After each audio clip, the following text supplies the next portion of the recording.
Muli na namang magbabalik sa ibabaw ng lona ang isa sa pinaka-eksplosibong boksingero na meron tayo dito sa Pilipinas, na walang iba kundi itong si Mark Magnifico Magsayo. Pero bago ang araw ng kanyang bakbakan kontra dito kay Eduardo Ramirez, ay atin munang balikan ang mga nakakapangilabot na knockout na panalo nitong ating pambato. At una na nating sariwain itong pinakaunang laban niya sa bansang Amerika, kontra dito sa Mexicanong si Yardley Armenta Cruz o alias Suarez. Ang laban na to ang isa sa pinaka-impresibong panalo nitong si Mark Magsayo. Naganap ang kanilang laban noong October 17, 2015 na ginanap doon sa Carson, California sa bansang Amerika. Pinaglabanan ng dalawa ang IBF Youth Featherweight title.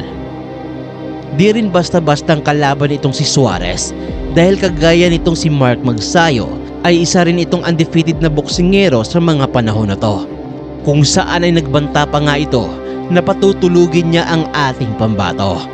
Pero sa gabi ng laban ay iba ang nangyari, dahil pinamalas dito ni Mark Magnifico Magsayo ang kanyang angking bilis at lakas ng mga kamao, na siyang nagpatulog ng maaga dito sa undefeated na Mexicano.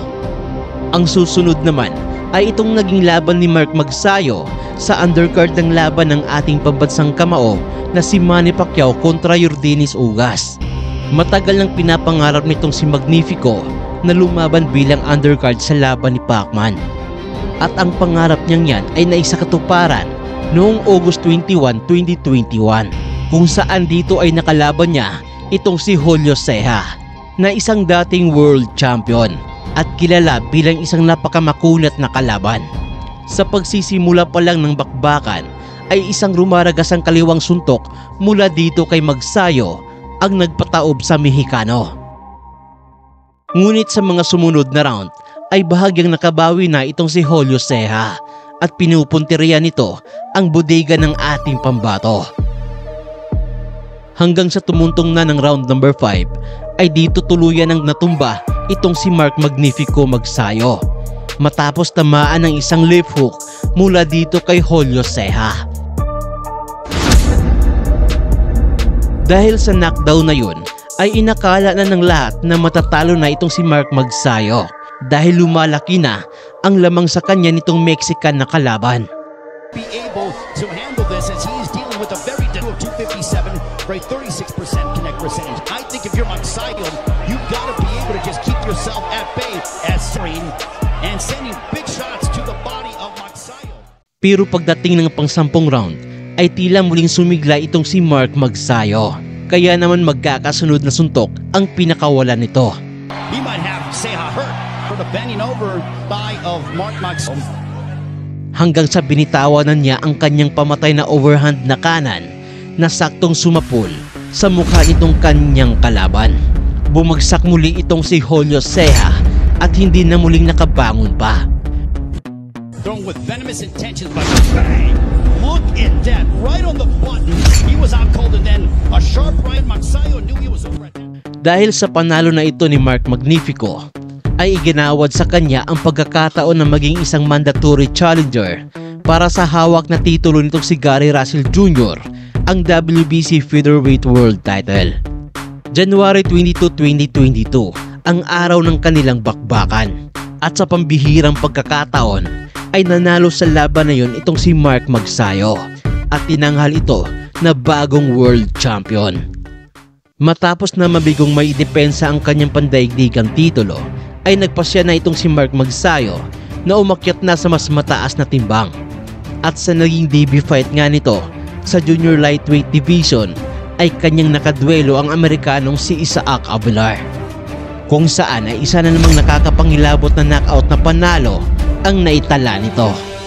At para naman makataya kayo sa mga paparating na mga laro ng mga paborito ninyong team sa NBA at ng mga bigating laban sa boxing, ay gamitin lang ang 1xBet, ang pinakalehitimong online betting site sa buong mundo, kung saan pwede ka ditong tumaya at manalo ng malaking pera habang nasa bahay lang. Mag-register ka lang gamit ang iyong mobile number at gamitin lamang ang ating promo code na BoxBTV para makakuha kayo ng up to 5,000 pesos na bonus sa una mong deposito. Kung magkano yung deposit mo ay ganun din yung amount na makukuha mo. Mas madali na rin ang mag-cash in at mag-cash out dito gamit lang ang GCash o PayMaya at iba pa. Kaya naman ano pang inaantay mo? I-click mo na ang link sa comment section para magrehistro.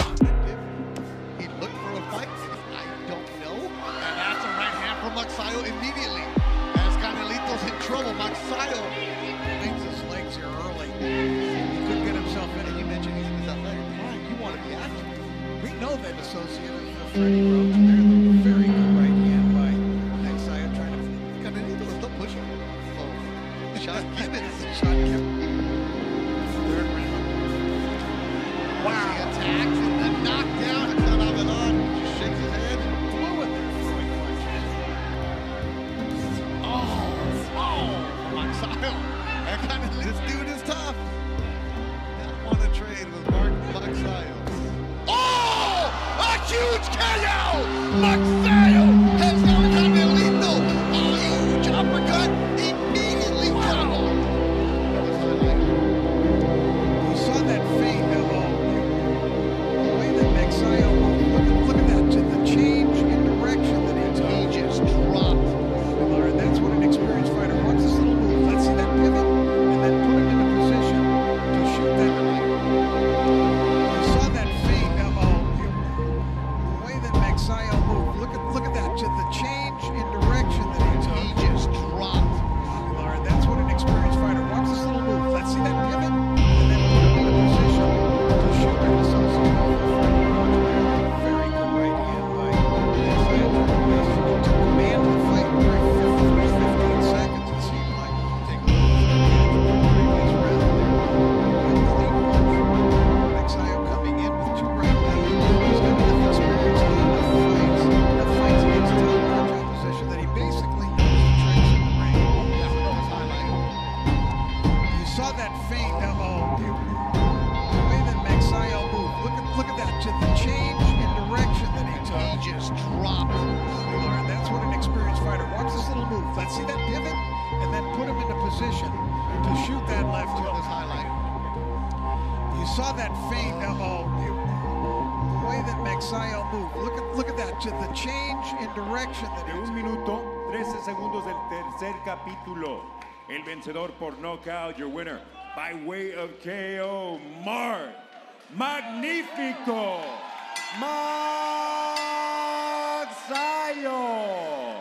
So yun lamang ang video natin sa araw na to. Mag-iwan lamang ng inyong komento at huwag mo sana kalimutang mag-like at mag-subscribe. At i-share na rin ang ating video. At muli, daghang salamat.